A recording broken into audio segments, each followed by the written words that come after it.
निकाल लो बेटा इसको।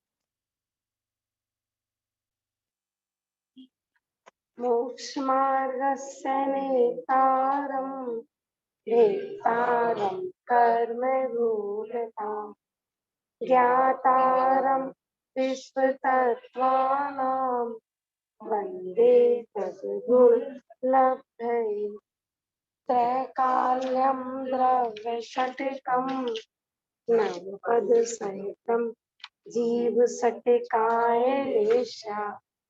पञ्चान्ये चास्तिकाया व्रतसन्ति ज्ञानचारित्रभेदा इत्येतन्मोक्षमूलम् त्रिभुवन महित प्रोक्त महरिद्धिरेषि प्रतीयेति श्रद्धाति स्पर्शति च मतिमान् यः शुद्ध दृष्टि सिद्धे जयपसिद्धे क्षौविहारणा फलं पत्ते वन्दितारहन्ते मोक्षम् आराहणा कंसो उज्जोवणमुज्जवणम् रेवाहणं साहणं च निच्चरणं दंसणानि चरितं तवाडमाराहणा घड़िया।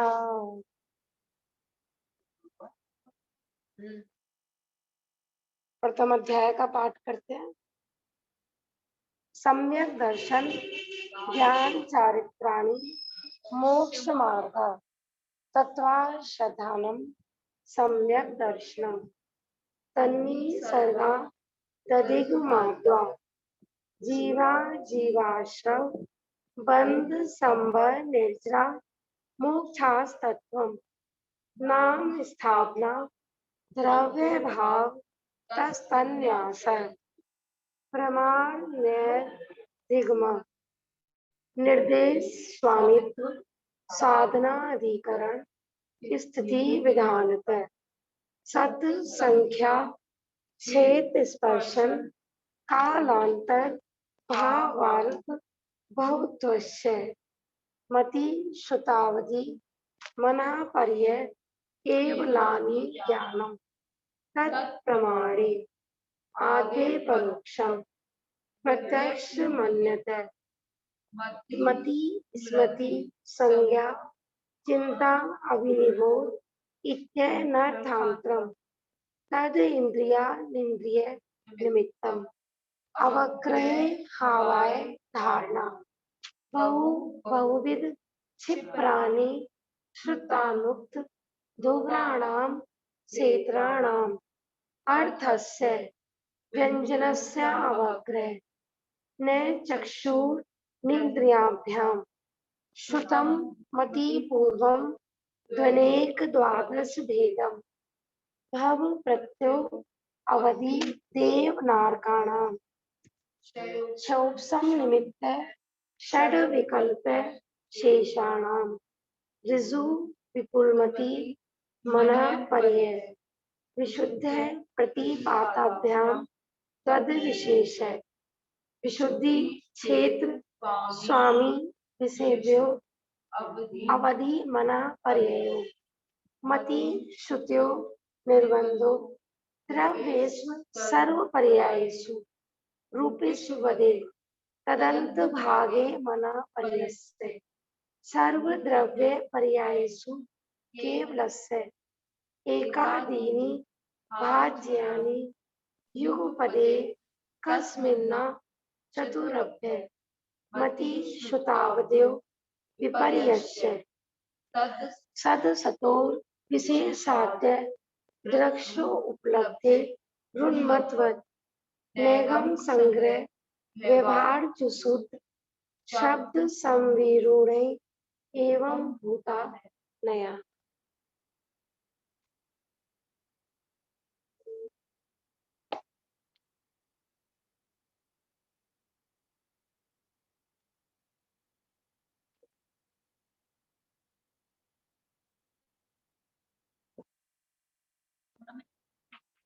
हाँ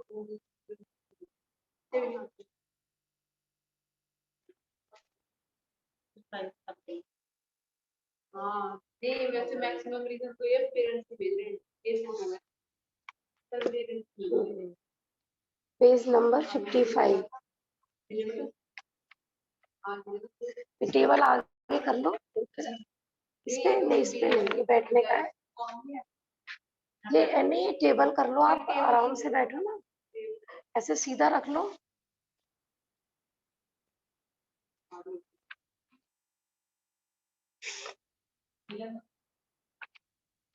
हाँ, अवधि ज्ञान का हमारा चल रहा था, पेज नंबर 55।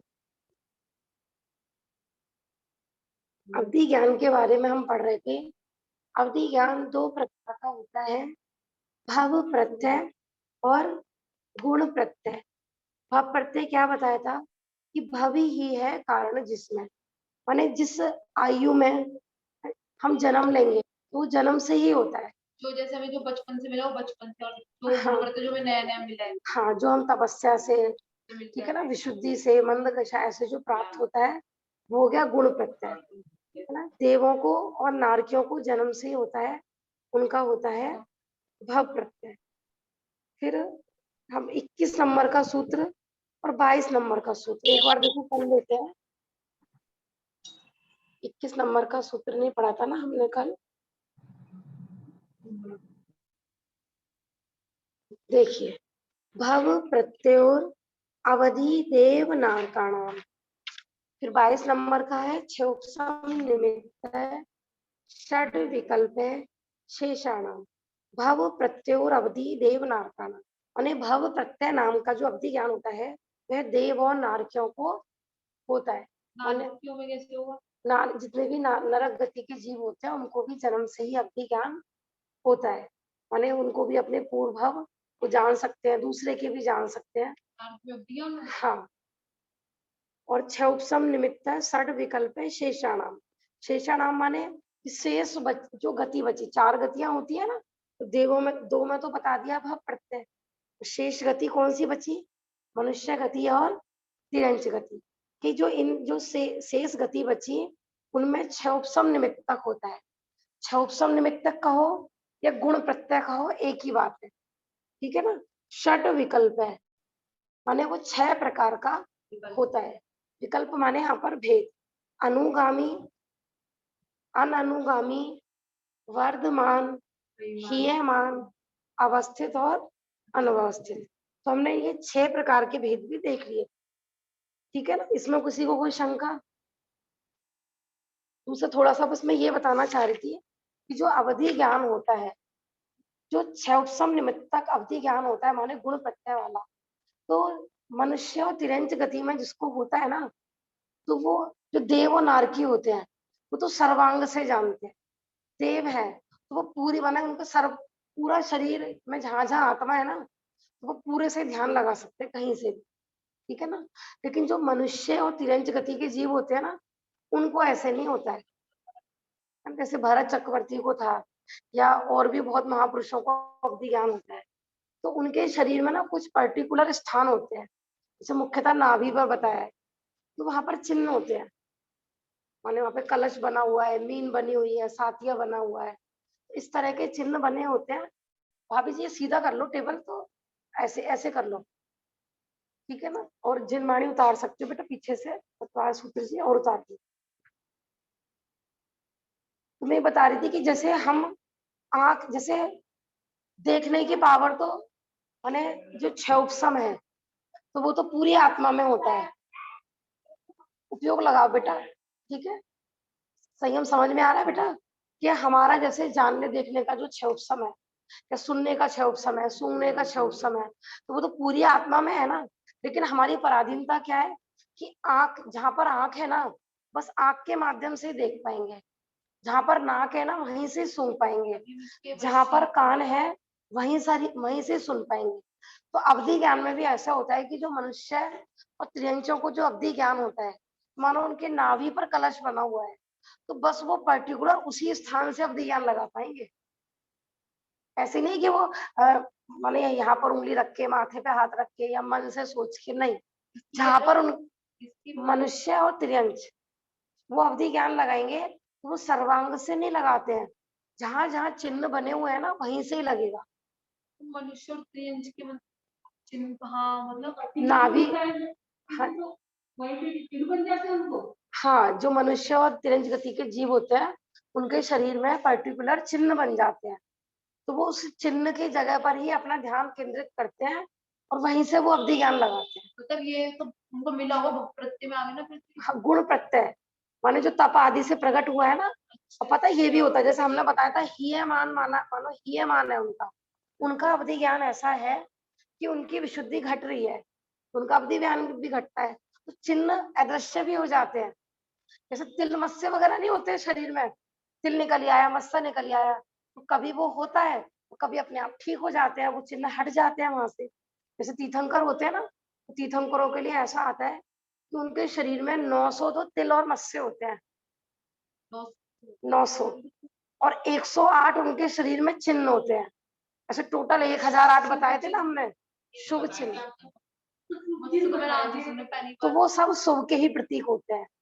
तो जो निमित्त शास्त्र होता है ना, ज्योतिष शास्त्र होता है, तो हर चीज के ना वो रीजन बताते हैं, माने वो तिल मत्स्य देखकर भी ये बता देते हैं अभी इस व्यक्ति की क्या प्रकृति होगी, या इसका जो तिल है ना इसके लिए शुभ है कि अशुभ है, ऐसा निमित्त नैमित्तिक संबंध होता है ऐसा। लेकिन तीर्थंकर के शरीर में 108 होते हैं, जैसे मछली बनी हुई है, कलश बना हुआ है, हिरन बना हुआ है, स्वस्तिक बना हुआ है, ध्वजा बनी हुई है, तो इस तरीके से छोटे छोटे होते हैं। तो वो जो होते हैं ना उनके कोई ना कोई लॉजिक होते हैं।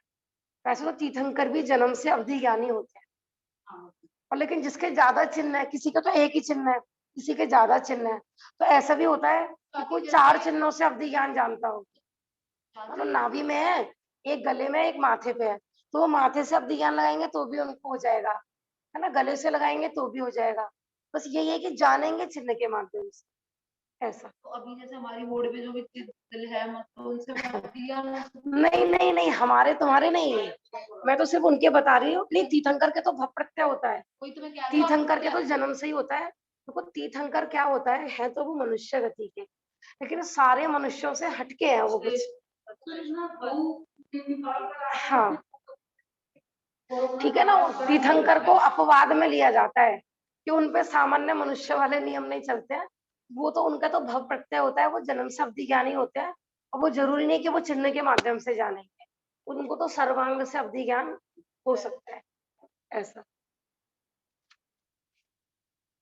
ठीक है ना, मनुष्य इसमें लिखा हुआ भी है, देखो मनुष्यों में तीर्थंकरों को जन्म से ही अवधि ज्ञान होता है। हाँ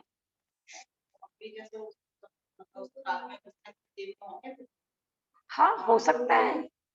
देखो हमने बताया था ना, इस जीव ने हर क्षेत्र में, हर काल में, सब जगह अनंतो अनंतो बार जन्म लिया है।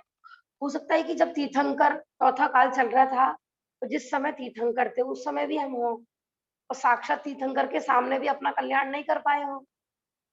आज हम कहते हैं ना साक्षात चौथा काल हो, तीर्थंकर सामने हो, तो जब जब जिसको जो वस्तु मिलती है ना उसकी महिमा नहीं आती, उसकी कीमत नहीं होती। मिली होगी, हाँ जी कर लेंगे कर लेंगे, तीर्थंकर क्या भागे जा रहे हैं, है ना, अभी तो है ना, अभी तो इनकी लंबी आयु है ना। ऐसा प्रमाद में, जैसे हमने एक दिन अभी मैसेज भेजा था ना कि भाई याद करो कि हमने जिन मंदिर हमने प्रमाद के वशीभूत होकर कब कब छोड़ा था। देखो मजबूरी बात अलग है, लॉकडाउन में जैसे कई लोगों के मैसेज आ रहे थे हम कोरोना की वजह से नहीं गए थे, मैंने कहा मैं मजबूरी की तो कहीं नहीं रही, है ना, आप बीमार पड़े थे, हॉस्पिटल में थे, वो तो अलग चीज हो गई, फिर याद करो कि हम प्रमाद में कब कब छोड़ा था हमने। ऐसे ही होता है प्रमाद में अपन कितनी बार, मैंने सब समागम मिला लेकिन छोड़ देते हैं, है ना। अब लोग जैसे घूमने फिरने जाते हैं, तो ऐसे ऐसे हिल स्टेशन पर जाते हैं, विदेशों में जाते हैं जहाँ पर देवशाद गुरु का कोई समागम ही नहीं है। वहाँ क्या है, मानो वो एक एक महीने रह के आए, 15 दिन रहे, एक हफ्ते रहे, तो वहां पर वो सब कुछ बिना देव दर्शन करे तो घूमते हैं सारा, सब अवक्ष खाकर ही तो रहते हैं। तो ऐसे ही तो बंद होता है। और या फिर ऐसा होता है ना, अपन अच्छी खासी गली में रह रहे थे, जैन मंदिर था, समागम था, लेकिन हमारे पास पैसा बढ़ गया, हम ऐसे क्षेत्र में चले गए ना जहाँ मंदिर है देखा हमने, ना स्वाध्याय देखी और ना अच्छे साधर्मी भाई देखे। ऊपर कोई और अन्य कास्ट वाला रह रहा है, नीचे कोई और कास्ट वाला रह रहा है। तो उन्हीं परिणामों का फल होता है। जब तुम्हें जो वस्तु मिली थी ना, हमने उसकी कीमत नहीं करी। जो जिस चीज की कीमत नहीं करता है ना, उससे वो छिन जाती है। अब ये जो हमसे माने आज देव दर्शन करते में भी आदमी भयभीत है, मिल भी रहा है ना जिनको मंदिर, उनको भी ये भय लगा हुआ है कि भाई कल को बंद ना हो जाए, बंद ना हो जाए, ये कोरोना ना हो जाए, जा तो रहे हैं मंदिर। ये सब क्यों? ये सब हमारी ही विराधना का फल है। जब हमें सहज उपलब्ध थे तब हमने कीमत नहीं करी है। ये अब बंद हो मगर छिन जाएगा। जैन कुल मिलना तो बहुत दूर, मनुष्य बनना तो बहुत दूर, तरस भी नहीं बन पाएंगे, 2 इंद्रिय 3 इंद्रिय भी नहीं बन पाएंगे। ये सब अपनी और विराधना का फल है। अब फिर से और ज्यादा कोरोना हो गया है। हाँ, और कोरोना हो गया है अब तो, है ना? मतलब सुधरे नहीं ना। हम कहते हैं ना गोल्डन चांस मिलता है, अब उस चांस में नहीं सुधरे, आपने ऐसे ही व्यतीत कर दिया। अब देखो पिछले साल सब डरे हुए थे, अब वो मंदिर मिल गया, ठीक है। पहले तो 5-5 बजे 6-6 बजे उठ के जा रहे थे, अब तो क्या है, अभी 12-1-1 बजे खुल रहा है ना, चले जाएंगे खाते पीते। अब और ज्यादा बढ़ लापरवाही गया। है ना। ये सब किसी, इसमें किसी का दोष नहीं है। अपन कहे ना भाई कोई पालन नहीं कर रहा है इसलिए दोष है, डॉक्टर मक्कारी कर रहे हैं इसलिए दोष है, सब अपने कर्मों का ही दोष है, सही बात है। किसी का कोई दोष नहीं है। फिर अपने कर्म कहाँ जाते, है ना? तो अपने को यही है कि ये प्रभु जब तक हमारे माने हमें सहज उपलब्ध हो रहे हैं देव शास्त्र गुरु का समागम, हम बुद्धि पूर्वक प्रमाद में नहीं छोड़ेंगे। सही ऐसे बात। ऐसे लोग हैं जिन मंदिर की गली में रहते हैं, जिन मंदिर ही नहीं जाते हैं, बताओ। हाँ, हाँ, कोई दिक्कत नहीं है, अच्छी बात है, सपने में देख रहे हो तो। चाची बात है हाँ बेटा, कि हमारे भी सपने में नहीं आते, इनके तो मेरे सपने तो मुझे नहीं आता। देखो सपना अभी क्या होता है, जो चीज अपन सोचते हैं ना, विकल्प करते हैं, वही रात को सपने बन जाते हैं। तो मतलब अच्छे अच्छे विकल्प करोगे तो अच्छे। स्पेशल होता है कि ऐसा कुछ नहीं सोच के होना होता है कि ये भगवान मुझे अच्छा सपना है, तो कोई सपना ऐसे आएगा, ऐसा कोई नहीं, वो बुद्धिपूर्वक इनका आना कुछ मतलब वो तो संकेत होता है लाइफ में। नहीं, ऐसा जरूरी भी नहीं है ना, कुछ विकल्प भी होते हैं, ऐसा नहीं है। देखो थोड़ा सा आगे देखते हैं। तीर्थंकरों के अवधि ज्ञान को भव प्रत्यय कहने पर गुण प्रत्यय अवधि ज्ञान को तीर्थंकरों को छोड़कर शेष मनुष्यों त्रियंचों के ही मानना पड़ेगा। ठीक है ना, तीर्थंकर के अवधि ज्ञान को तो भव प्रत्यय बोलेंगे, देवों नारकियों की तरह ही। त्रियंचों में यह अवधि ज्ञान मात्र सैनी पंचेंद्रिय त्रियंचों का ही होता है। मनुष्य तो सभी सैनी पंचेंद्रिय ही होते हैं ना, 1 इंद्रिय 2 इंद्रिय 3 इंद्रिय 4 इंद्रिय, 4 इंद्रिय तक के जीव को अवधि ज्ञान नहीं होता है। संगी पंचेंद्रिय मनुष्य होंगे और संगी पंचेंद्रिय ही त्रियंच होंगे। लेकिन मनुष्य और त्रियंचों में अवधि ज्ञानियों की संख्या बहुत कम होती है, किसी किसी को होता है, किसी बिरले को, और तिरंचों में तो और भी कम होती है। ठीक है ना, ऐसा मैंने आप देखते होगे चौथे काल में भी अपन ऐसे नहीं पढ़ते थे कि घर घर में अवधि ज्ञानी है, कोई कोई सुनने में आता था महापुरुषों का। कौन सा? सबसे नीचे की जो हेडलाइन बनी हुई है, हाँ, ये गागर में सागर एक पुस्तक है, वहां से रेफरेंस लिया गया है। माने ये इस जिनवाणी का नहीं है, कोटेशन रूप में है। मेरा यह त्रिकाली ध्रुव परमात्मा देह देवल में विराजमान होने पर भी अधेय है, देह से भिन्न। कह रहे कि ये मेरा ये त्रिकाली आत्मा, त्रिकाल शुद्ध रहने वाला आत्मा, यद्यपि इस देह देवल में रह रहा है, देवल माने यहाँ पर देह देवाल है, माने देह रूपी मंदिर में रह रहा है, लेकिन फिर भी ये देह से अलग है, अधेय है। माने देह का जरा सा भी अंश इसमें नहीं आया। देह माने शरीर, है ना, कि अनादि काल से शरीर में रह रहा है आत्मा। फिर त्रिकाल माने तीनों काल, माने भूतकाल में भी, वर्तमान में भी और भविष्य में, है ना, कि अपन जब से संसार में हैं तब से बिना शरीर के है ही नहीं, शरीर में रह रहे हैं। तो देखो अनादि काल से शरीर में रह रहा है, फिर भी शरीर का एक भी परमाणु आत्मा नहीं बना, और आत्मा का एक भी परमाणु शरीर नहीं बना। अब कोरोना होगा भैया, किसमें होगा? शरीर में होगा। मेरे को तो कोरोना टच भी नहीं कर सकता है, वज्र की दीवार खड़ी है कोरोना के बीच में और आत्मा के बीच, एक द्रव्य दूसरे द्रव्य को छू ही नहीं सकता, है ना। देखो किसी को हो भी जाए, देखो पाप के उदय किसी पर भी आ सकता है, ज्ञानियों पे भी आता है, अज्ञानियों पे, है ना। किसी को बुखार आदि भी हो रहे हैं, भयभीत बिल्कुल मत हो। उन्हें कॉमन कॉमन भी बुखार आ रहा है ना, तो डर, कहते हैं ना कि भय ऐसी चीज होती है कि डर के मारे कुछ भी कर सकता है ये जीव। बुखार हो, देखो कर्म जितनी जिसकी आयु है, ये तो आपने 100% समझ लिया होगा, है ना। ये जैन धर्म ही क्या, सारे धर्म कहते हैं कि ग्रहण को ठीक ही करता है, हाँ तो भी ग्रहण को करता है, ग्रहण को ठीक ही करता है, तभी तो शरीर को तो कुछ भी नहीं करते, तो हाँ ये तरह से तो ये इसको तो अगर मैं हाँ, भाभी जी कह रही है कि भाई ग्रहण तो सब कुछ आत्मा ही करता है ना, है। देखो क्या होता है कि ये सब भ्रम कहते हैं, इसको बोलते हैं हम जैसे भाई साहब का प्रश्न था ना, असमान जाति है समान जाति। अब तक नहीं समझ में आया आपका, क्लियर नहीं हुआ? देखो मैं समझा देती हूँ। देखो भाई साहब का प्रश्न था देखो हंसने की बात नहीं है, हो जाता है। कुछ शब्द ऐसे होते हैं कि होते तो वो बहुत सरल है, लेकिन वो हमारे परिचित नहीं है तो अपने को कठिन लगते हैं। जिनवाणी में आता है असमान जाति द्रव्य पर्याय और समान जाति द्रव्य पर्याय। समान जाति माने हमारी जाति, ठीक है। जैसे हम जीव है, आप भी सब क्या हो, जीव। तो सबकी आत्मा क्या हो गई, समान जाति, ठीक है। हम जैसे हम सब जैन है, हम सब साधर्मी है। साधर्मी माने हमारे जैसे धर्म वाले। तो समान जैसे 6 द्रव्य है, जीव पुद्गल धर्म अधर्म आकाश का। तो जीव और पुद्गल भी इस समय हम यहाँ पर बैठे हुए हैं, हम स्त्री है मनुष्य है, तो यहाँ पर कितने द्रव्य बैठे हुए हैं, 6 तो है, लेकिन मुख्यतः जीव और पुद्गल। तो शरीर क्या है, पुद्गल, और इसमें जो आत्मा रह रहा है वो कौन, वो है जीव। तो यहाँ पर 2 द्रव्य हो गए, माने वो दोनों समान नहीं है, उनकी अलग अलग जाति है। जीव अलग जाति का है और शरीर अलग जाति का है। इसको बोलते हैं असमान जाति मनुष्य पर्याय। यही था ना, हाँ। माने 2 अलग अलग द्रव्य साथ में रह रहे हैं, माने वो समान जाति वाले नहीं है लेकिन फिर भी रह रहे हैं, है ना। कि हिंदू है मुसलमान है अलग अलग जाति के, लेकिन दोनों ने शादी कर लिया और एक साथ रह रहे हैं। असमान जाति के, संकर दोष आ गया।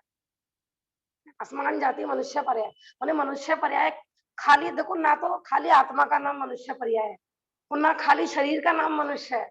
मरने के बाद कौन कहता है इसको मनुष्य, सब मिट्टी कहना चालू कर देता है, डेड बॉडी कहते हैं, बॉडी बोलते हैं, ठीक है। तो दोनों को मिला के माने एक पुद्गल और एक जीव, 2 द्रव्यों को मिला के ये बन गई असमान जाति मनुष्य पर्याय।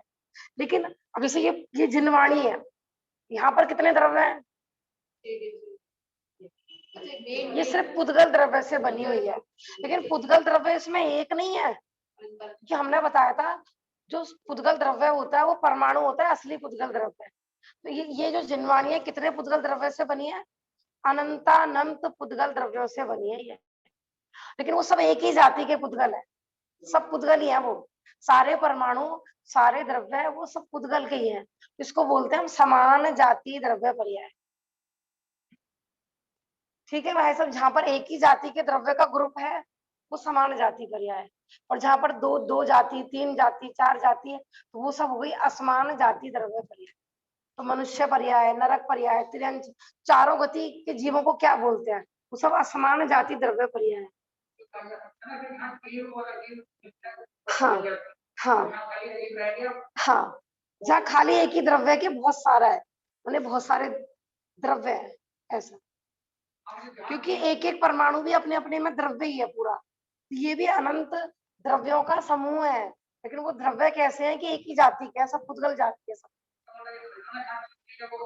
हाँ सही है ना। जैसे 2 उसमें आ रहा था ना, 2 2 3 4, अब 2 परमाणु का ग्रुप ले लो, 3 परमाणु का ग्रुप ले लो, 4 का ले लो, सब समान जाति है, ठीक है ना। क्या होता है देखो, हम मोबाइल पे करते तो असंग का समाधान, कहते ना कि जो हमारे भावों में हम शब्दों में व्यक्त नहीं कर सकते, फोन में हम उतना लिख नहीं पाते जितना सोच रहे हैं। अपन कोशिश करते हैं कि भाई सारा समझ में आए, लेकिन अब जैसे हमने आपको डायरेक्ट समझाया तो एक बार में समझ में आ गया होगा, लेकिन मोबाइल में हमने किसी और अभिप्राय से लिख रहे हैं और आप उसका कोई और अभिप्राय लगा रहे हो, बहुत गड़बड़ होती है। जैसे देखो आज जो हमारे ग्रुप पे थे ना सूचना अध्यक्ष थे आत्मादि ट्रस्ट के बिमल जी भाई साहब, उन्हें फोन में कितना कंफ्यूजन होता है। उन्होंने कहा आत्मादि ट्रस्ट के ट्रस्टी, ट्रस्टी वहां के 4 है, किसी ने दूसरे दृष्टि लगा लिए। हम लोग अच्छा उनकी डेथ हो गई है और वो बेचारे ठीक ठाक है, उनके घर पे फोन पहुंच गया आपकी डेथ हो गई है। तो फोनों पे इतना कंफ्यूजन होता है। एक ने उस है ना, मैंने आपको बोला फोन पे कि उनको बुखार आ रहा है, तो उन्होंने बोल दिया कि नहीं उनको तो कोरोना हो गया है। हमने बोला नॉर्मल बुखार, और फोन पे समझ में आया। हाँ बेटा, तो प्रॉपर आया था, पूरा लिखा हुआ आया था ना प्रॉपर। अब जो बुजुर्ग लोग हैं उनको तो मोबाइल वगैरह नहीं चलाते हैं वो, अब उनको सुनने में अंतर पड़ गया, उन्होंने वहां फोन लगा दिया। पता चले कि दूसरे ट्रस्टी थे लेकिन दूसरे ट्रस्टी के घर फोन जा रहे हैं। मतलब फोनों में बहुत कंफ्यूजन होता है। हम कह कुछ, क्योंकि व्यक्ति तो दिख नहीं रहा, तो जूम की क्लास लेने में और डायरेक्ट क्लास लेने में भी बहुत अंतर पड़ता है। और जूम में भी जिसमें पूरी वीडियो चल रही है उसमें और खाली फोटो मात्र है, मैंने ऑडियो रिकॉर्डिंग है और फोटो लगा रखा है, उसमें भी बहुत अंतर पड़ता है। आप देखना कभी। हाँ बहुत सारी, बहुत जैसे ये बच्चे क्या होता है, जैसे कोई मोबाइल में ये कार्टून देख रहे हैं या कोई मूवी देख रहा है, हमें आवाज नहीं आ रही, उन्होंने लीड लगा रखी है, लेकिन हम 5-10 मिनट वहां बैठे ना तो हमें बिना आवाज के ना पूरी मूवी समझ में आ जाएगी कि इसमें चल क्या रहा है। अब देख लेना कभी भी। उनके एक्सप्रेशन से। हाँ हमने बताया था ना, बॉडी लैंग्वेज जिसको बोलते हैं। हाँ, जैसे वो जो लोग जन्म से ही गूंगे और बहरे होते हैं, तो उनके वो समाचार नहीं आते हैं, अधिकतर 26 जनवरी 15 अगस्त पर दिखाते हैं ना, वो लेडी ऐसे ऐसे करती रहती है ऐसे ऐसे। अच्छा डेली आता है क्या? लेकिन मैं अधिकतर समाचार 26 जनवरी और 15 अगस्त बस 2 ही दिन साथ में, पूरे साल भर समाचार कभी सुने नहीं देखे नहीं। तो मैंने तो मुझे लगता है कि फिर मुझे यही लगता था कि ये 15 अगस्त या 26 जनवरी पर ही आती है। हाँ तो मुझे नहीं पता वो डेली आती है ऐसा। इसलिए तो हमने बताया था ना कि जितना मुद्रा बोलती है ना उतना व्यक्ति भावों में नहीं बता सकता। हाँ भगवान नहीं बता पाए, सही बात है। हाँ आज देखो जिनवानियों में जो अंतर पड़ता है ना, ये भी इसी की प्रॉब्लम है। कोई बात हम कहते हैं ना अमुक आचार्य ने तो ऐसे कही, अमुक आचार्य ने ऐसे कही, तो वो समझ, अब जैसे किसी ने टीका करी, टीका करने में लिखा था 48, उनने समझा 41। बहुत ऐसा काउंटिंग में ना, बात बात की टीकाओं करने में ऐसा ग्रंथ में भी बड़ा कंफ्यूजन हो जाता है, कहीं काउंटिंग दूसरी लिख दी, कहीं काउंटिंग दूसरी लिख दी, ऐसा। बस ये कि मेन प्रयोजन नहीं खत्म होना चाहिए। अब अपन थोड़ा आगे देखते हैं, ये वाला समझ में आ गया नीचे की कोटेशन, ठीक है ना। मैं शरीर से भिन्न आत्मा हूँ, मैंने अनादि काल से देह में शरीर आत्मा रह रहा है, लेकिन कभी भी देह और आत्मा एक हुए नहीं। इसका लास्ट में अधेही, हाँ विधेयी भी बोल सकते हैं, अधेही भी बोल सकते हैं, देह से रहित।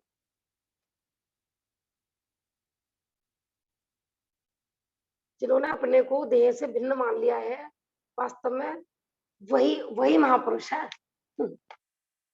अब वो सब कुछ करते हुए दिखते हैं हमें, फिर वो तो निरंतर, हाँ वही करने लायक काम है। बाकी जैसे वो कल भैया ने लिया था ना, तो बहुत अच्छा विषय था, अगर उसकी गहराई में जाओ। अब किसी को वो अटपटा लगा होगा कि क्या कह रहे हैं, क्या कह रहे हैं, वास्तव है। हाँ अरे देखो उनको नहीं समझ में आया होगा कि जब हम आपको उनको सरल वो देते हैं क्लास, उसमें वो अटेंड नहीं करते, ठीक है ना। हाँ जी, हाँ जी, जी, हाँ हाँ हाँ जी, हाँ सही। देखो भाभी जी का प्रश्न है कि देह है और आत्मा, हमने बताया ना दोनों को मिलके ये मनुष्य पर्याय कहलाते हैं। अपन स्त्री भी है तो दोनों को मिला के, खाली आत्मा स्त्री नहीं होती है और खाली शरीर स्त्री नहीं होती। अब आत्मा को मानो अपना कल्याण करना है तो अकेली आत्मा नहीं कर सकती है। ये देखो ये भी हमने कहा था ना, शरीर मिला है, हमें जो साधन मिले हैं ना, उन साधनों को ही हमें धर्म धर्म का साधन बनाना है। कहते ना काया राखे धर्म, तो काया राखे धर्म का यही था, कर्म के उदय से ही हमें शरीर आदि मिले हैं, यद्यपि शरीर में नहीं हूं, है ना। और शरीर का धर्म आत्मा का धर्म नहीं है, सुखी होना आत्मा को ही है, लेकिन हमने अनादि काल से शरीर को अपना मान रखा था ना, इसलिए जहां जहां हम जाते हैं वहां साथ में बॉडी जाती है हमारी। जिसको हम अपना मानेंगे वो हमारे साथ साथ चलेगा, ऐसा इसका निमित्त नैमित्तिक संबंध है। तो लेकिन कल्याण हमें ही करना है, और आत्मा को करना है और आत्मा से ही होगा, ये बात बिल्कुल ठीक है। हाँ, लेकिन माध्यम अभी पराधीनता है ना, क्योंकि अभी हम शरीर को ऐसे अलग नहीं कर सकते हैं कि जैसे हम कपड़े उतार देते हैं, जैसे कपड़ा भिन्न कर देते हैं, ऐसे शरीर को नहीं कर सकते हैं। लेकिन जैसे जैसे हम इस शरीर से अपनत्व छोड़ेंगे, है ना, तो एक दिन ऐसा भी आएगा कि ये हमारा साथ ही छोड़ देगी पूरा। मरते समय तो सबकी छोड़ती है, लेकिन ये कि अगले जन्म में फिर दोबारा मिल जाती है। तो बस यही है कि शरीर को, कहते हैं ना, देह मिलना उसी का ही सार्थक है कि जो देह को धर्म साधन में लगा दे, उसकी देह भी देवों द्वारा पूजनीय हो जाती है, भले ही वो चंडाल की देह कोई क्यों ना हो। हाँ, तो ये मनुष्य, ये भी संसार अवस्था की पराधीनता है कि हम शरीर के माध्यम से ही शरीर को ही साधक बनाएंगे अपने धर्म साधन, ऐसा। इसलिए तो इसको रोटी वोटी देते रहते हैं कि थोड़ा थोड़ा ये हमारा काम करता रहे।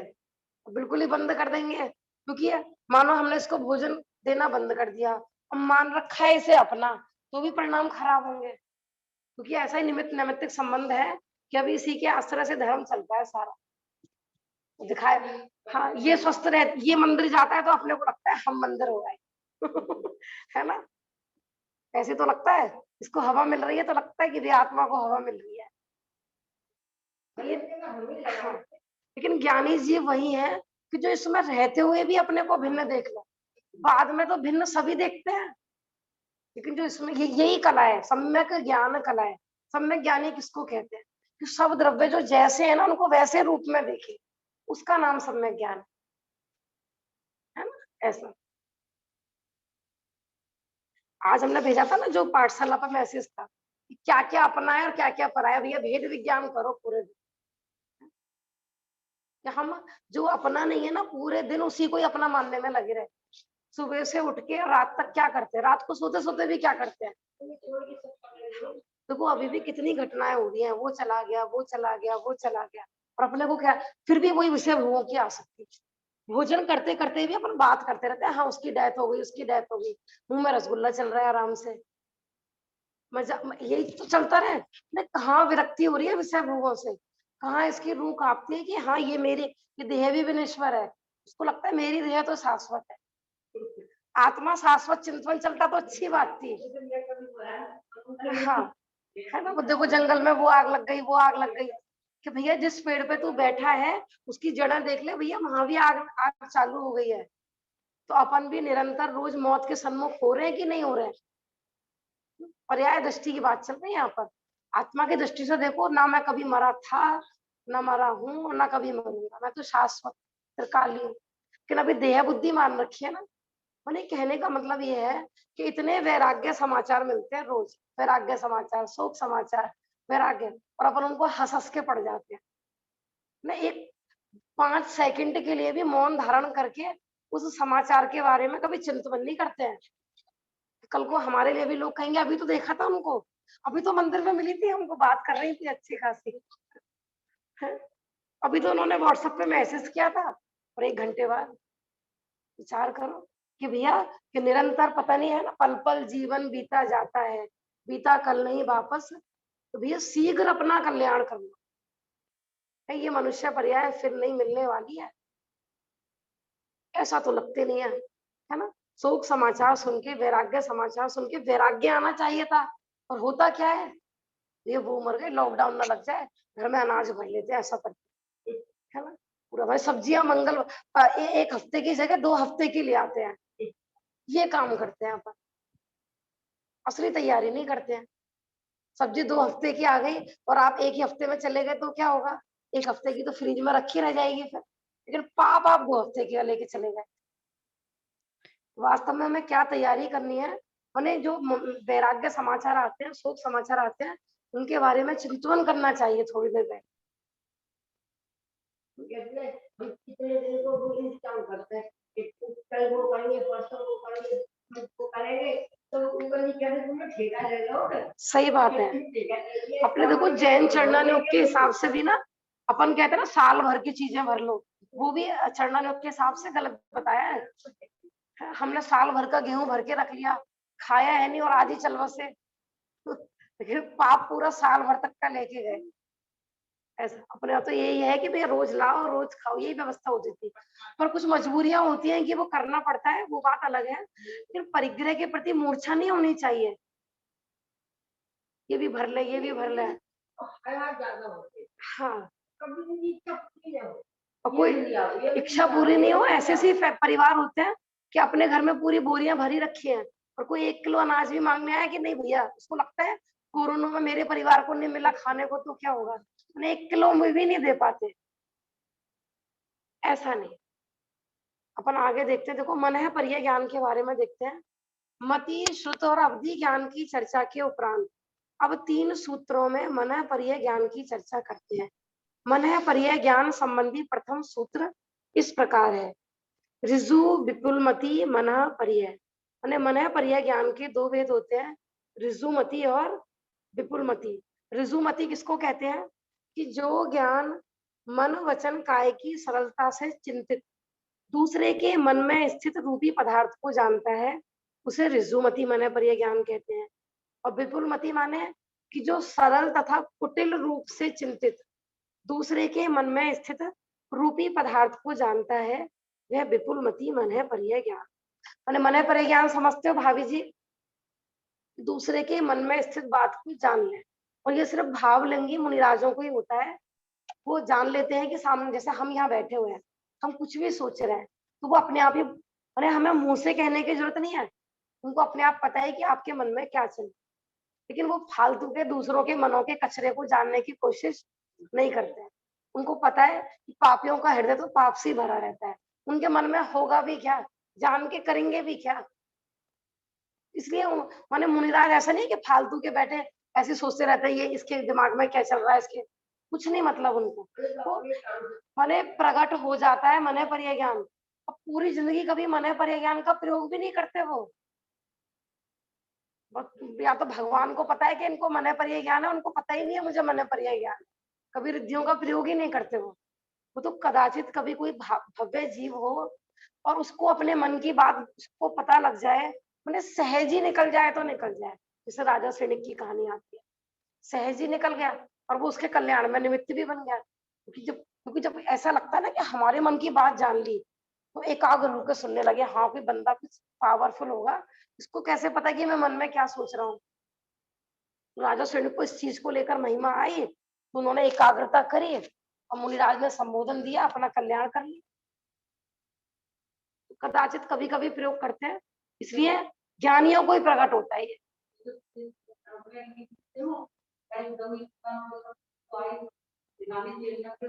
हाँ, सही बात है। हाँ, रानी चेलना पीछे रह गए, वो तीर्थंकर प्रकृति का बंद कर गए, है ना। आगे की 24वीं में तीर्थंकर बनने वाले हैं। तो कोई इसमें 2 आए, ऋजुमति और विपुलमति। आप कहोगे टेढ़ा मन क्या होता है और सरल मन क्या होता है? एक तो अच्छा, सीधी बात है। चेलना जबकि धार्मिक थी और वो राजा श्रेणिक ऐसे ही थे, लेकिन हाँ, पहले वो कर गए अपना कल्याण। यही तो आता है कि हम भाभी जी कह रही है कि चेलना धार्मिक थी और राजा सैनिक धार्मिक नहीं थे, उन्होंने वो अपना पहले कल्याण कर गए।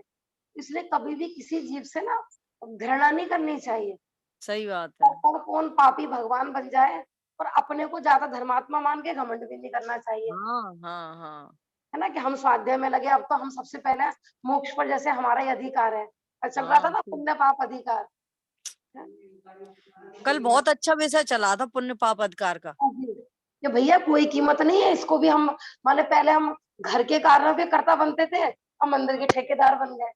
हाँ, यहाँ भी करता वहां भी करता, कर्ता बुद्धि तो नहीं छोड़ी ना। सही बात है, वो वो पाप कर्ता के कर्ता बुद्धि बनते यहीं थे, यहीं पर रह जाएगी। तो यहाँ मैं पुजारी यहाँ पूजा के कर्ता बन गया। तो हाँ मान सही मान बात। गुफाएं तो नहीं छोड़ी ना इसने। हाँ सही। माने धर्म का मर्म हर किसी को समझ में नहीं आता, और बहुत से लोग ऐसे भी होंगे क्या पढ़ा रहे हैं भैया, ये कौन सी उल्टी बात लेके चल गई। तो वैसे जीव दुखी है, वैसे पाप का उदय है, और ये उल्टी सीधी बात पढ़ाते रहते हैं पुण्य पाप समान है, पुण्य पाप समान है। उसकी क्या अपेक्षा है, अपेक्षा नहीं समझ, देखो सर्वथा नहीं कह रहे हैं समान है। उनने कहा हाँ था ना कि ये बात समझ के क्या फिर हम बैठ जाए, स्वाध्याय नहीं करें क्या, मंदिर नहीं जाए क्या, तो क्या हाँ करोगे भैया, पाप करोगे फिर घर में जाके। हाँ, हाँ, तो बार बार कहा जा रहा है ना, आज वर्तमान में इतना उदय आ रहा है, सभी पाप का ही तो फल है, पुण्य किया होता। हाँ सही बात है। आ रहा था ना कि अपने मित्र की वेट करना है, आपको इंतजार करना है। मई जून की सड़ी गर्मी पड़ रही है, तो ये धूप में खड़े होके करोगे कि छाया में खड़े होगे? पुण्य है ना, ऐसे पुण्य माने छाया, क्योंकि पाप में तो चांस ही खत्म हो जाएंगे, निमित्त भी नहीं मिलेंगे ऐसा। तो मैं ऋजुमती और विपुलमती के बारे में बता रही थी। टेढ़ा मन और सरल मन क्या होता है? कुछ जीव होते हैं ना बिल्कुल सरल होते हैं, माने चिंतन कर रहे हैं, नहीं मन, ये तो वचन की बात तो अलग है, मन में भी टेढ़ कह रहे हैं ये, माने नमोकार मंत्र पढ़ते जा रहे हैं, है ना, थोड़े बहुत परिणाम में चल रहे होंगे, अंदर में परिणामों में टेढ़ है, अभिप्राय कुछ और पड़ा हुआ है, माने सोचते हुए भी माने उनको खुद ही नहीं पता होता कि मेरे मन में चल क्या रहा है। उनका मन में दो चीजें चलती रहती हैं। ऐसे टेढ़े मन वाले भी होते हैं, सरल मन वाले भी होते हैं। एक तो जो सरलता से चिंतन कर रहा है, तो वो तो होता है ऋजुमती मन परिय ज्ञान। और एक व्यक्ति के में कभी कुछ माने मन में भी वो छिपा रहा है, मन की बात को मन में भी छिपाने की कोशिश कर रहा है, तो उसको बोलते हैं टेढ़ा मन। तो उसको जो जान ले उसको बोलते हैं विपुलमती मुनिराज। विपुलमती मन परिय ज्ञान, माने ये और विशेष विशुद्धि से प्रकट होता है। हाँ, विपुलमती वाले उसी भाव से मोक्ष जाते हैं, और ऋजुमती वाले भी मोक्ष जरूर जाएंगे, लेकिन उनको 2-3 भाव लग सकते हैं। तो ये गणधर जो होते हैं उनको विपुलमती होता है जी गणधर जो होते हैं उनको तो ये दोनों ज्ञान होते हैं। हाँ, गणधर को दोनों होते हैं। हाँ जी हाँ, आप क्या कह रहे थे?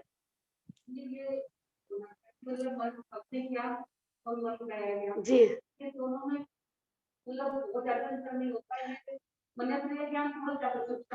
हाँ, आ रहा है जो आगे वाला सूत्र है ना, वो इसी विषय को लेकर है। आगे आने वाले सूत्र ऋजुमती विपुलमती में अंतर आएगा, फिर अवधि ज्ञान और मन परिय ज्ञान में अंतर, जब इसके बाद जो सूत्र आ रहे हैं ना, यही आने वाले, ठीक है ना।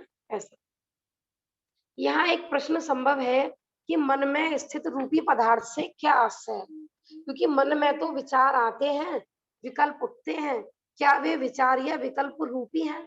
तो चाहे अवधि ज्ञान हो चाहे मन परिय ज्ञान हो, लेकिन ये 6 द्रव्यों में से बस एक ही द्रव्य को जानते हैं, सिर्फ पुद्गल रूपी द्रव्य को। अब कोई सोचे, जैसे मानो हम आत्मा के बारे में चिंतन कर रहे हैं, तो वो हमारी आत्मा को नहीं देख सकते, बस उनको ये पता लगेगा कि हाँ ये आत्मा के बारे में चिंतन कर रहे हैं, लेकिन उनको आत्मा नहीं दिखेगी। लेकिन यदि किसी हम पुद्गल द्रव्य के बारे में चिंतन कर रहे हैं, तो वो पुद्गल द्रव्य दिख सकता है उनको, लेकिन आत्मा नहीं दिखेगी। इसलिए अवधि ज्ञान और मन परिय ज्ञान मोक्ष मार्ग में कार्यकारी नहीं है।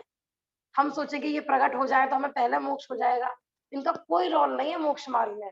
हो जाए तो ठीक, और नहीं हो तो ठीक। हाँ, लेकिन होते ये मोक्ष मार्गियों को ही है। हाँ, होते मोक्ष मार्गियों को ही है, लेकिन मोक्ष मार्ग में इनकी आवश्यकता है नहीं, हो तो ठीक, नहीं ठीक, ऐसा। तो ये पूछ रहे हैं कि जो ये विकल्प होते हैं, ये रूपी होते हैं क्या अरूपी होते हैं? कि जो विकल्प होते हैं ये सब रूपी होते हैं सारा। देखो, ये विचार और विकल्प रूपी हैं, यह बात तो इसी से सहज सिद्ध हो रही है कि मन परिय ज्ञान का विषय रूपी पदार्थ है, और वह मात्र दूसरे के मन में स्थित पदार्थों को ही जानता है। अब हमें क्या प्रयोजन है कि दूसरे के मन में क्या चल रहा है? देखो, अज्ञानी इसलिए दुखी रहते हैं, उन्हें वो निरंतर जानने की जिज्ञासा, ये क्या सोच रहा होगा मेरे बारे में। जैसे वो आता ना, अब तो बंद हो गया है, अब तो क्या मोबाइलों का जमाना हो गया। पहले क्या होता था, अपन जब स्कूल में पढ़ते थे ना, तो ऐसे कोई पता नहीं 5-6 लाइन ऐसे लिखी जाती थी, तब ये काउंटिंग बन गई, तो सामने वाला तुम्हारे मन में तुम्हारे लिए ऐसा सोच रहा होगा, फिर ये 6 नंबर बन गए तो ऐसा सोच रहा होगा। आपने देखा था नहीं कभी, है ना, ऐसे गेम टाइप में होता था पहले, सामने वाला मेरे बारे में क्या सोच रहा है हमें जानने की क्यों उत्सुकता होती है, क्योंकि वो गेम ही होता था, और उसमें आ गया कि सामने वाला ना तुम्हें बुरा समझता है, तो फिर अपन रूठ जाते थे। बताओ, हम तो इसको मित्र समझते हैं और ये हमारे बारे में बुरा सोचता है, जबकि वहां कोई गारंटी नहीं है कि वो जो जो गेम है उसमें सही बात आई हो। तो यदि मन परिय ज्ञान हो जाए तब क्या हालत होगी हमारी, किस किससे दुश्मनी करेंगे? तो भी ड्रैगन को होता है, ड्रैगन को होता है। वो कहते हैं कि अज्ञानियों के मन का कचरा बाहर आ जाए ना, धरती पर प्रलय हो जाए। और जितने ही हमें पाप बाहर दिखाई देते हैं ना, उसका वो अरम्मा खरम्मा भाग भी नहीं है जितने मन में पाप चलते हैं। सबसे ज्यादा पाप जीव मन से करता है। बाहर में दिख रहा हो अणुव्रती महाव्रती और मन में चल रहे हो सप्त व्यसन है, कुछ भी परिणाम हो सकते हैं। इसलिए अज्ञानियों को मन पर यह ज्ञान नहीं होता है कि हो जाए ना तो भूकंप मच जाए, मार काट हो जाए, पूरा सातवें नरक जैसी स्थिति हो जाए, अगर यहाँ पर हम आपको मन पर यह ज्ञान हो जाए। बोले तो फिर तो हम ऐसे ही बता रहे हैं, देखो तो तुम्हारी पॉसिबल ही नहीं है। अब देखो माँ बच्चे को डांटती होगी, बच्चा क्या सोचता होगा मन में माँ के बारे में उस समय विचार करके देखो क्या क्या, मैंने मुंह पर जो नहीं कह सकते, मन मन में क्या क्या चलता है, किसके क्या नहीं चलता हो, विचार करके देखो। लेकिन वो तो क्या होता है ना कि सामाजिक प्राणी है, समाज में रहते हैं, थोड़ा नरक स्वर्ग का भी भय रहता है। सारी मन की बात ना तो काया से करते हैं ना वचन से करते हैं, इसलिए थोड़े थोड़े धर्मात्मा दिखते रहते हैं। मने पर यह ज्ञान प्रकट हो जाए, सारा सबका ढेर हो जाए, मैंने हमें कोई धर्मात्मा नजर नहीं आएगा फिर। देखो वो पंडित जी थे, अच्छा वो ऐसा सोच रहे थे, अच्छा वो महाराज जी थे वो ऐसा सोच रहे थे, फिर तो भैया पूरा या तो अरहंत और सिद्ध दो ही पूज्य बचेंगे फिर, बाकी क्योंकि वही मन बिना मन वाले हैं, उन्हीं का ज्ञान छायक है पूरा। माने साधक अवस्था तो पूरी खत्म ही हो जाएगी। क्यों? क्योंकि 9वें गुण स्थान है आगे, मैंने वेद कषाय का उदय कहाँ तक पता है? 9वें गुण स्थान तक, 10वें गुण स्थान तक, 11वें सूक्ष्म कषाय है, सूक्ष्म लोभ है 10वें तक। कुछ भी मन के स्तर तक तो कुछ भी हो सकता है ऐसे। तो ऐसे ऋजुमती और विपुलमती, इसलिए विपुलमती को ज्यादा विशुद्ध पता है कि टेढ़े व्यक्ति के मन को भी जान लेता है, और मन के जो विचार होते हैं ये सब रूपी ही होते हैं सारे, ठीक है ना ऐसे। अब देखो आगे में अंतर भी बता रहे हैं, थोड़ा सा आगे अंतर, ऋजुमती और विपुलमती में अंतर। ऋजुमती और विपुलमती मन पर्याय ज्ञान का स्वरूप स्पष्ट करने के उपरांत अब परस्पर में क्या अंतर है यह भी बता रहे हैं। विशुद्ध है प्रतिपाताभ्याम तद विशेष है, माने इनकी विशुद्धि और अप्रतिपात इन दोनों की अपेक्षा अंतर है। किस किस में? ऋजुमती मन पर्याय ज्ञान में और विपुलमती मन पर्याय ज्ञान में। क्यों? कि जो ऋजुमती वाला है वो कम विशुद्धि वाले को होगा, विपुलमती वाला ज्यादा विशुद्धि वाले को होगा। दूसरा ऋजुमती वाला है ना, तो इस भ्रम में वो छूट भी सकता है। कोई मुनिराज मन पर्याय ज्ञानी है लेकिन उनको ऋजुमती मन पर्याय ज्ञान, उनकी आयु पूरी हो जाए, अब वो स्वर्ग में चले जाए, तो वहां उनको मन पर्याय ज्ञान नहीं रहेगा, छूट जाएगा। माने वो प्रतिपाती है, प्रतिपात माने गिरना, और अप्रतिपात माने जो गिरता नहीं है। तो जो विपुलमती है वो गिरता नहीं, माने उसी भ्रम में वो केवल ज्ञान लेकर ही माने वो मोक्ष जाएंगे मुनिराज। इस अपेक्षा से देखो तो गिर भी गया, माने विपुलमती है 12वें गुण स्थान तक ही तो चलेगा, उससे ज्यादा तो चलेगा ही नहीं। वैसे तो प्रयोग तो छठे में ही होता है उसका। मैंने कहने का मतलब है कि विपुलमती मुनिराज उसी भ्रम में मोक्ष जाते हैं, केवल ज्ञान लेते हैं। इस अपेक्षा से आप कह सकते हो कि वो भी खत्म हो जाते हैं, क्योंकि मति ज्ञान, श्रुत ज्ञान, अवधि ज्ञान और मन पर्याय ज्ञान, इन चारों ज्ञानों का नाश होने पर ही केवल ज्ञान प्रकट होता है। मैंने क्षौपसम ज्ञान खत्म और छायक ज्ञान प्रकट। उस दिन शनिवार को ये प्रश्न आया था ना, छदमस्त छदमस्त, तो क्षौपसम ज्ञान वाले सब छदमस्त कहलाते हैं। अपन बोलते हैं ना छदमस्त जीव, छदमस्त। तो छदम माने क्या है वहां पर कि जिनके ज्ञानावर्णी, दर्शनावर्णी और अंतराय, इन 3 कर्म का उदय चलता है, उसको बोलते हैं छदमस्त। फिर प्रश्न ये था, मुस्कान है क्या आज जूम पर? मुस्कान? हाँ जी आंटी जी। हाँ, लेकिन आपका प्रश्न ये था क्या है, ऐसे पागल हो गए? क्या हुआ? चाची आवाज नहीं आ रही। आवाज नहीं आ रही है? आ रही है आवाज। बेटा आप अपना फोन देखो। मैं ये बताना चाह रही थी आ रही है। समस्त संसारी जीवों को छदमस्त कहा जाता है, तो मुस्कान जी का प्रश्न ये था कि जैन गणित में ये लिखा हुआ है ना कि अमुक तीर्थंकर का छदमस्त काल इतना था, माने 24 तीर्थंकरों के अलग से छद्मस्त काल लिख रखे हैं, और लेकिन उसमें छद्मस्त काल में क्या लिख रखा है कि उनका पूरा दीक्षा का काल। आप देखना कभी, है ना, जैसे महावीर भगवान का छद्मस्त काल लिख रखा होगा वहां पर 12 वर्ष। तो प्रश्न ये है कि जब छद्मस्त काल तो जन्म से लेकर और जब तक केवल ज्ञान नहीं हो उसको बोलते हैं छद्मस्त काल। हाँ, छद्मस्त काल माने कि जब तक हमारे 11 वर्णी, दशना वर्णी और अंतराय कर्म का उदय वो छदम में जो स्थित है उसको बोलते हैं छद्मस्त काल। माने क्षौसम ज्ञानी को छद्मस्त बोलते हैं। लेकिन वहां पर अब क्या है कि देखो, संसारियों को तो अपन छद्मस्त बोलते ही है, वहां पर क्या है, दीक्षा काल के लिए छद्मस्त काल प्रयोग किया गया है। क्यों? क्योंकि मुनिराज का हमने बताया था वो द्विजन्मा कहलाते हैं। दीक्षा होने के बाद उनका दूसरा जन्म होता है। हाँ, उनका नाम भी बदल जाता है, उनका सब कुछ दीक्षा के समय सब कुछ, उनका पूरा जीवन ही बदल जाता है। तो उनका छद्मस्त माने उन्होंने दीक्षा ले ली है, तो अब वो छद्मस्त कब तक रहेंगे कि जब तक उनका केवल ज्ञान नहीं हो जाएगा। तो वहां पर दीक्षा काल को छद्मस्त काल होता है। छद्मस्त तो हम आप भी हैं, लेकिन वहां दीक्षा काल का अभिप्राय है ऐसा। ठीक है मुस्कान?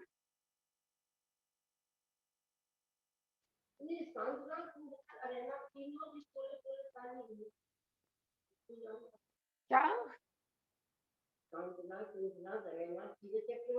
हाँ जी, 16 स्वर्ग से आए थे। अच्छा अच्छा, 16 हाँ हो सकता है। हाँ, तीनों ही थे ना, कामदेव भी थे, चक्रवर्ती भी थे, और तीन तीन। हाँ, अच्छा, तीनों का सेम है। हाँ हो सकता है। सबसे कम छद्मस्त काल कौन से तीर्थंकर का था? मल्लीनाथ भगवान का 6 दिन है ना। माने वहां दीक्षा काल से अभिप्राय है छद्मस्त काल ऐसा। और वो अपने छद्मस्त काल में मौन रहते हैं, बोलते नहीं जब तक उनको छाई ज्ञान प्रकट नहीं हो जाता है ऐसा। क्यों? क्योंकि क्षौषम ज्ञान वाले को भी अज्ञानी कहा जाता है। हाँ। नहीं नहीं नहीं, समवसरण तो लगा था। मल्लीनाथ भगवान मुनि अवस्था में सिर्फ 6 दिन रहे थे। हाँ हाँ, समवसरण तो काफी लगता है, क्योंकि किसी को भी यदि केवल ज्ञान होगा, किसी को भी, तो 3 वर्ष से कम तो किसी का होता ही नहीं है। माने 3 वर्ष तो वो रहेंगे ही रहेंगे ऐसा। तीर्थंकर प्रकृति किसी को बंध गई है तो अब ऐसा नहीं है केवल ज्ञान होने के बाद वो 3 साल से पहले मोक्ष चले जाए। क्योंकि ऐसा आया है इसमें तत्वार सार, जो तत्वार सूत्र की टीका है ना, सबसे कम से कम यदि तीर्थंकर प्रकृति कोई बांधे तो उसकी कब तक खिलेगी। तो उसमें आया पृथकत्व वर्ष। क्या लिखा रहता है? वो काउंटिंग नहीं लिखी हुई है, पृथकत्व वर्ष। उसमें लिखा रहता है कि 3 से लेकर 9 तक की संख्या को, माने इसके बीच की, और यहाँ 3 से 9 तक के बीच की, और 3 से 9, ये सब कहलाती है पृथकत्व। वहां पे ऐसी जिनवाणी की भाषा में इनका नाम है। कम से कम किसी को केवल ज्ञान होगा, 3 से ऊपर ऊपर तो होगा ही होगा। 3 साल से कम नहीं होगा। तो तीर्थंकर का रोल ही क्या रहा? तीर्थंकर प्रकृति में और फिर सामान्य केवली में अंतर क्या रहेगा? 3 साल तो कम से कम वो, 3 साल में ही वो असंख्यात जीवों का कल्याण हो जाएगा। असंख्यात जीव सम्यक दर्शन लेकर अपना कल्याण कर जाएंगे ऐसा। देखो, विशुद्धि और अप्रतिपात। मन है परिय ज्ञानावरण कर्म के 6 उपशम से आत्म परिणामों में होने वाली निर्मलता को विशुद्धि कहते हैं। गिरने का नाम प्रतिपात है और नहीं गिरने का नाम अप्रतिपात है। अंतर बता रहे हैं इसमें ऋजु मति में और विपुल मति में। 2 प्रकार से अंतर किया जाता है, एक तो विशुद्धि की अपेक्षा और एक अप्रतिपात की अपेक्षा। ऋजु मति से विपुल मति ज्ञान वाले के परिणामों में अधिक विशुद्धि होती है, और ऋजु मति होकर छूट जाता है या छूट सकता है, पर विपुल मति वाला कभी नीचे की ओर नहीं जाता। वह जब तक केवल ज्ञान नहीं हो जाए तब तक छूटता नहीं है। केवल ज्ञान होने पर तो चारों ही क्षौक्षम ज्ञान छूट जाते हैं। माने अब वो छद्मस्त नहीं रहा, अब वो छायक हो जाता है। हाँ, लेकिन देखो इन चीज ये माने विशुद्धि को मेन हाईलाइट करना चाह रहे हैं अपन क्या हर जगह यही बताया जाएगा, जहां जहां ज्ञान बढ़ता है ना वो विशुद्धि से ही बढ़ता है। हाँ, हाँ,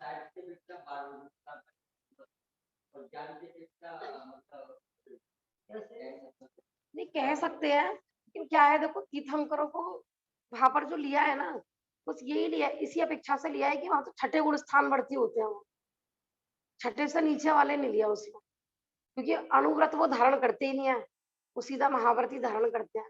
वो फिर अपेक्षा तो फिर सबके लिए आया है। हाँ, हमारे तो सबके लिए आया है हम्म, कि भाई मूल राजन की अपेक्षा हम उठते हैं। हाँ जी। लेकिन अब बस ये छद्मस्त काल का प्रयोग तीर्थंकर के लिए ही किया जाता है, बाकी और किसी के लिए नहीं लिखा रहता कि अमुक महापुरुष का छद्मस्त काल कितना था, सिर्फ तीर्थंकर के लिए है।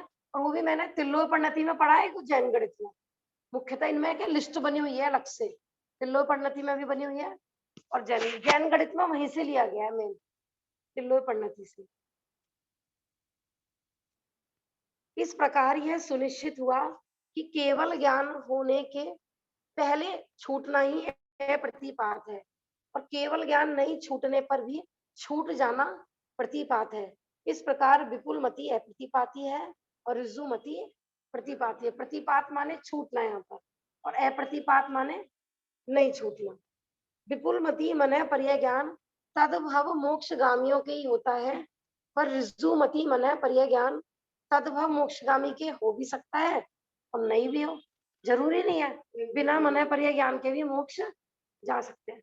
लेकिन मति शुद्ध ज्ञान तो सबके होते हैं, वो तो कंपलसरी है। पर ऐसा भी आता है कि श्रेणी और आरोहण के समय जब मुनिराज 7वें गुरुस्थान के आगे चढ़ते हैं ना, 8वें में, 9वें में, 10वें में, 11वें, 12वें में, तो वहां पर भी द्वादशांग का ज्ञान सबको होता है, माने सब श्रुत केवली बनते ही बनते हैं, ऐसा भी नियम,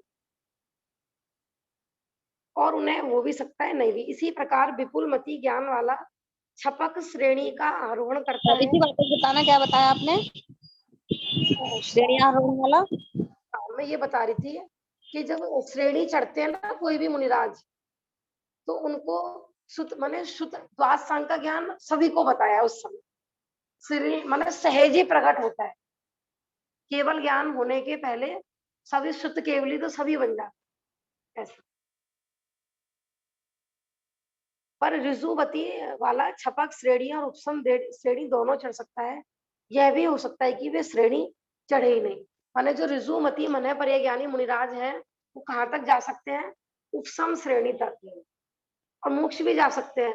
लेकिन अगर उपसम श्रेणी से वो गिरेंगे तो अगले भव में मानो उनकी आयु पूरी हो जाती है, तो वो वापस वो फिर मति शुद्ध ज्ञानी हो जाएंगे, उनको मन पर्याय ज्ञान नहीं रहेगा ऐसा। अच्छा फिर जाएंगे तो हाँ जाएंगे स्वर्ग में, ऐसा भी नियम है। जैसे 5 पांडवों का आता है ना कि जो सर्वार सिद्धि में जो मुख्यतः जाते हैं ना, कहते हैं वो श्रेणी आरोहण वाले ही जाते हैं। सर्वार सिद्धि में जितने भी मुनिराज जाते हैं, माने वो तो या तो 11वें से गिरने वाले होते हैं, कि चढ़ते समय किसी की आयु पूरी हो गई या गिरते समय आयु पूरी हो गई, ऐसा ही नियम है, सारे समय दृष्टि होते हैं। तो नकुल सहदेव के लिए भी ऐसा ही आता है, वो श्रेणी आरोहण वाले ही थे, उनका तो लिखा भी रहता है, उपसम श्रेणी चढ़ रहे थे वो ऐसा। फिर इसके बाद जो हमारा 25 नंबर का सूत्र है, उसमें अवधि ज्ञान और मन पर्याय ज्ञान में अंतर बताया गया है। विशुद्धि क्षेत्र स्वामी विषेव्यो अवधि मन पर्याय, जो विशुद्ध अवधि ज्ञान है और मन पर्याय ज्ञान है, उसमें जो अंतर बताया है विशुद्धि की अपेक्षा, क्षेत्र की अपेक्षा, स्वामी की अपेक्षा और विषय की अपेक्षा है। इसे ऐसे 4 प्रकार का अंतर है। समय तो हो गया है, ये अपन कल ही ले पाएंगे, ठीक है ना ऐसा। भाभी जी, हाँ जी, तो शिवभूति मुनिराज को भी ये मान सकते हैं कि उनको मतलब आखिरी में सब द्वादशांग का ज्ञान हो गया? हाँ जी, भाभी जी का प्रश्न है कि फिर तो हम शिवभूति मुनिराज को भी मान सकते हैं, है? क्या होता है जब श्रेणी आरोहण चढ़ते हैं ना, तो हमने कहा ना सभी को ही होता है द्वादशांग का ज्ञान, शिवभूति मुनिराज को भी हुआ होगा, लेकिन उसका टाइम इतना कम होता है ना, श्रेणी आरोहण अंतर मुहूर्त में हो जाता है, और वैसे भी अंतर मुहूर्त में वो केवल ज्ञानी बनने वाले हैं, तो फिर वहां पर तो द्वादशांग का ज्ञान भी क्या रहा, केवल ज्ञानी के आगे,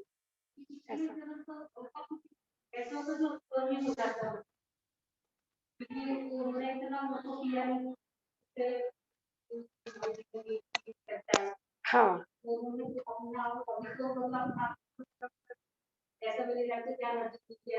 जी हाँ हाँ, देखो भाभी जी का प्रश्न ये है कि जैसे शिवभूति मुनिराज थे, पहले जन्म में तो वो विराधना ही करके आए थे, जब तो ज्ञान का उघाड़ कम हुआ।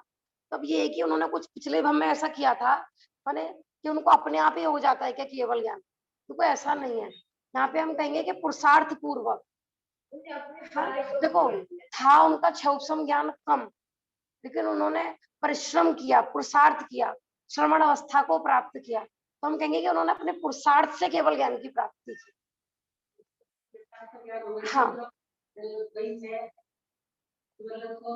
भेद विज्ञान करके, और दूसरा वो क्षौप्सम ज्ञान से उन्होंने अपने को कम नहीं माना, है ना, माने कम ज्ञान था तो उन्होंने ये हीनता नहीं सोची कि देखो सबको तो कितना ज्ञान है, मुझे तो है ही नहीं, माने उन्होंने अपने ज्ञान स्वभाव को देखा, उन्होंने क्षौप्सम ज्ञान पे, हमने कहा ना कि कम ज्यादा ये घटने बढ़ने वाला मैं नहीं हूँ, है ना, वर्धमान हीयमान अवस्थित अनवस्थित ये मैं नहीं हूँ, उन्होंने मैं ज्ञानानंद स्वभाव हूँ, मैं मेरा केवल ज्ञान लेने का स्वभाव है, ऐसा उन्होंने अपने को ज्ञान मात्र देखा, तो केवल ज्ञान प्रकट हुआ मुझे।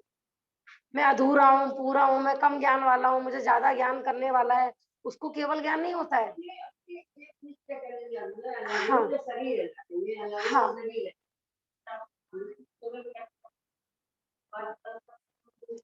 हाँ, वो तो क्या होता है कि जो श्रेणी चढ़ेगा ना, तो विशुद्धि के प्रभाव से स्वयं भी प्रकट होता है। हाँ, लेकिन विशुद्धि उस जीव की स्वयं की है, ऐसा, ठीक है ना। जैसे बाकी, अब जैसे जीव भेद विज्ञान करता है, विशुद्धि करता है, तो कर्मों में अपने आप ही उपसम छह उपसम अपने आप हो जाते हैं, उनमें नहीं करना पड़ता कुछ भी। तो वहां पर ज्ञानावर्णी और दर्शनावर्णी का इतना छह उपसम हो जाता है कि अपने आप ही शुद्ध ज्ञान प्रकट हो जाता है, अपने आप ही। इससे पता चल रहा है कि विशुद्धि से जो जो कसाय घटती हैं, तो ज्ञान बढ़ता है, कसाय घट रही है तो ज्ञान बढ़ रहा है, वितरागता बढ़ रही है ना। कषाय घट माने, यद्यपि कहते हैं ना मोहिनीय कर्म के अभाव में वीतरागता प्रकट होती है, अपन कहते हैं ना, लेकिन केवल ज्ञान कब होता है, पूरा माने, हाँ कहते हैं ना, मतलब कषाय का अंश भी हो ना, तब तक वीतरागता भी, केवल ज्ञान भी प्रकट नहीं होता है, ऐसा। माने ज्ञान का संबंध भी मोहिनी माने निमित्त नैमित्तिक संबंध इतने घनिष्ठ है, यद्यपि एक गुण दूसरे गुण का कुछ भी नहीं करता है, लेकिन जब तक पूरे मोहने माने, जब तक इसका श्रद्धान पूरा सम्यक ना हो जाए, है, चारित्र पूरा सम्यक नहीं हो जाए, तब तक केवल ज्ञान भी प्रकट नहीं होता है। हाँ,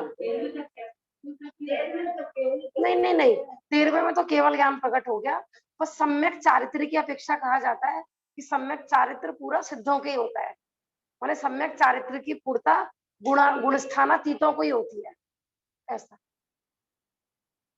ठीक है ना। कल अपन ये विषय कर लेंगे आगे, जिनवाणी स्तुति। निज निधि निज में बताई, यह अनंत उपकार है, उसके लिए जिनवाणी माँ को वंदना सतवार। नमो अरहंतारम, नमो सिद्धाणम, नमो आयरियाणम, नमो वज्रायाम, नमो लोई सतसापूरम। बोलो जिनवाणी माता की जय, महान जैन धर्म की जय। जय जिनेन्द्र भाभी जी। जय जिनेन्द्र, सबको जय जिनेन्द्र।